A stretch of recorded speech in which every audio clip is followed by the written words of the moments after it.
Welp, Doctor Who definitely made some choices in Season 12, and based on cast interviews, we're getting plenty more where that came from. From old foes to new doctors, there's a lot to speculate on with this latest season. While it is going to be truncated to just 8 episodes, the 2-part finale to Season 12 proved that showrunner Chris Chibnall can pack a lot of information into a couple episodes of television. With the holiday special coming up, now's as good a time as ever to try our hand at predicting what's to come. Let's start with something we already sorta know. Jack's back, baby!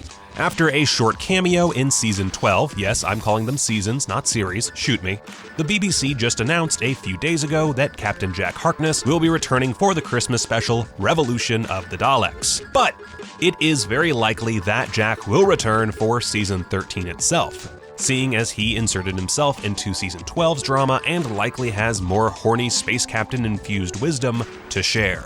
Or he'll just be a cameo again. Damn you, Chibnall! Next up, let's talk companions. Rumors have circulated that Yaz may well be the sole companion of Season 13, and while that's by no means confirmed as of this video, it wouldn't be Doctor Who without the occasional shuffling of TARDIS regulars. Bradley Walsh notably is also the host of the TV show The Chase, while Tosin Cole will be leading up the Michael B. Jordan-produced 61st Street. There's a good chance they'll be leaving at the end of the upcoming special, but Bradley Walsh has been quoted as saying the 13th season will be unbelievable and that they'd start shooting before the end of 2020. Sounds like he may be staying on for at least a few more episodes. Or he misspoke. I don't know. Speculation. It's a tough racket, but someone's got to do it. And here I am. Also, Graham was given a potential love interest last season and of course has grown closer with his stepson Ryan. Narratively speaking, this seems like the perfect time to leave them to their hopefully happily ever after, while Yaz continues her character arc. Speaking of arcs, how about arches? No, not that one. Come on, stop. Oh god, now I want some fries. Ah, jeez. Anyway, we think that there's some Chameleon Arch in our immediate future. Introduced way back in Season 3, the Chameleon Arch is an incredibly powerful piece of Time Lord technology that could literally hold the secrets to the Doctor's past. With Season 12 retconning the entirety of the Doctor's being beyond even what the 1996 movie attempted. The Doctor is half human. No wonder. There is the chance that something grander is at play, but it can't be ignored that the device used in the Doctor's altered flashbacks does look similar to that device which once gave him a normal human life, before it was of course ripped away from him. The Arch even got a shout out in Season 12 with super secret surprise Dr. Ruth, whatever, with this particular regeneration of the Doctor using a primitive version to hide on Earth. The Chameleon Arch wipes a Time Lord's memory and gives them a new identity, which not only was used by the 10th Doctor, but also the Master, allowing him to take on a new identity and life as Professor Yana. Needless to say, there's quite the precedent for more Chameleon Arch tomfoolery in the future.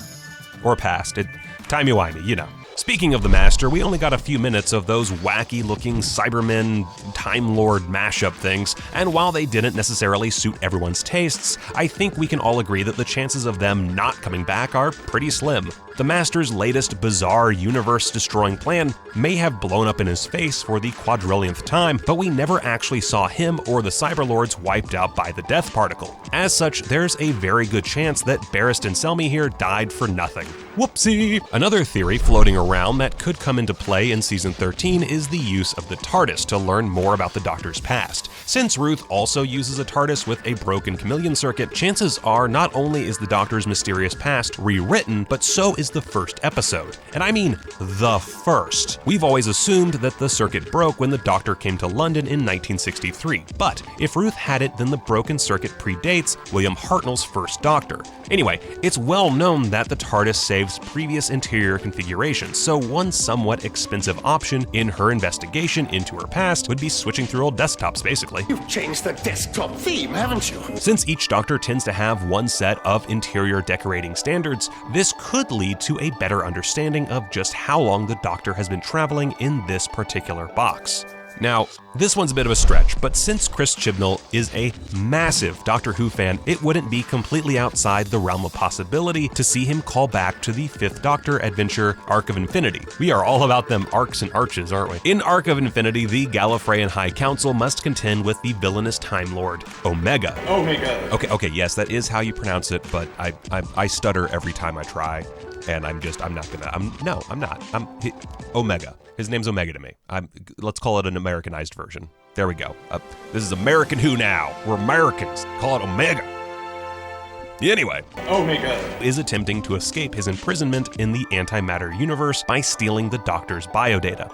We learn that if he were to succeed, there would be a great catastrophe, something that has precedent in some mysterious past event. Seeing as how the Doctor would have been around for that event, perhaps this is in reference to an evil force that pursued the timeless child to Gallifrey and ultimately led to the Doctor's memories being erased. Of course, if that's the case, then that force may still be out there, ready to take its turn as the latest big bad. This all leads to another potentially out there idea. What if, instead of some new villain based on a throwaway line, we instead got the return of Omega? My brothers became Time Lords, but I was abandoned and forgotten. Omega was, as I said, an OG Time Lord who helped to create the star-based energy sources for time travel technology. Unfortunately for old Omega, he done goofed during one of the experiments and wound up sucked into an antimatter universe. Way later in the timeline, Omega returned as an insane being without an organic body, with his consciousness instead simply inhabiting the armor he wore to protect himself from the antimatter. He blamed the Time Lords for abandoning him and tried to wreak vengeance. From there, things get a little too complicated for this video, including creating a duplicate of the Doctor's body for himself, which I'll get back to. But suffice it to say that Omega has tons of potential to come back, partly on account of the whole he exists through sheer willpower thing. Also, and this is a big one, he's in the Timeless Child. For real, that's him right there, along with Tectuun and his old pal turned enemy, Rassilon. This was confirmed by 2nd AD on the episode Mark Corden, who himself played the role for the brief appearance. So technically, Omega's already in New Who, albeit not in the massive capacity we'd like to see. After criticism that Season 11 didn't feel enough like the Doctor Who fans wanted, Chibnall, by some accounts, course-corrected a little too hard in Season 12 by unloading a bunch of classic villains on the storyline. Perhaps this could lead to the return of Omega, whose death in the classic series could easily be either retconned or ignored entirely by having the Doctor travel back to the pre-Time Lord days. If they went the return route, however, maybe Omega could just wind up being one of New Who's many successful redesigns of classic villains. Joe Martin's surprise turn as one incarnation of the Doctor, plus at least 7 other versions per the cruel experiments that led to the creation of the Time Lords, seriously, those guys are messed up, easily paves the way for even more incarnations to show up. While this could definitely get very silly very fast, there's new precedent to feature even more special guest stars as past incarnations if the story demands it, or if the BBC just really needs eyes on the screen. Even if we don't get more actors showing up to act whimsical and spout pseudoscience, I'm willing to bet Joe Martin will be returning to the role at some point during Season 13 as we delve further into the mystery of the Timeless Child. Normally, Doctor Who is quick to capitalize on Regenerations by announcing ahead of time that a series will be the last for its respective Doctor. But what if, in the upcoming 8-episode run, things take a more surprising turn? Many fans have lamented the fact that Regenerations are never much of a surprise, so perhaps we'll finally get that as part of the epic, wild exploration into the Doctor's past. And with the twist that the oldest known version of the Doctor is actually a little black girl, basically any casting choice is possible. While some fans might miss the long lineage of white dudes ranging from old and cantankerous to young and quirky to old and cantankerous, I think it's nice that basically anyone can be the Doctor. At very least, it makes any future Regeneration speculation lists much more fun to compile. Can we get Idris Elba on this? Come on! Ooh, maybe a Bollywood actor. Oh my gosh, Twitter would light up. Tying back into the Omega as the big bad idea, what if Omega came back and tried his biodata plan again, but this time succeeded and took on the form of the Doctor, and in his first moments in a physical body, he takes down the actual Doctor and she regenerates. Omega. Yes, Omega. Could we see the 14th Doctor fight the 13th? This will almost definitely not happen, obviously, but hey, speculation video. This is my platform to spout off crazy nonsense, you dig? Of course, there is also the chance that Chibnall will just make a normal season of the show after the finale's critical reception. Who knows? Finally, we come to the most definite, 100% certainty. All the rest of this list, pure speculation. Could or could not happen, we don't know. But we do know one thing that cannot possibly be disputed, and we'll demand a recount if it doesn't happen: the return of the Rani.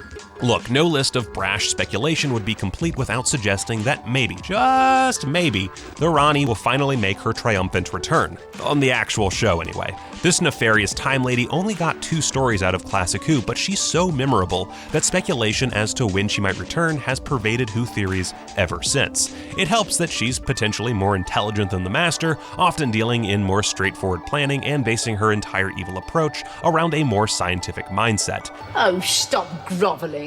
No one's going to believe you've got a conscience. See what she's like. She doesn't want power, she wants results, man.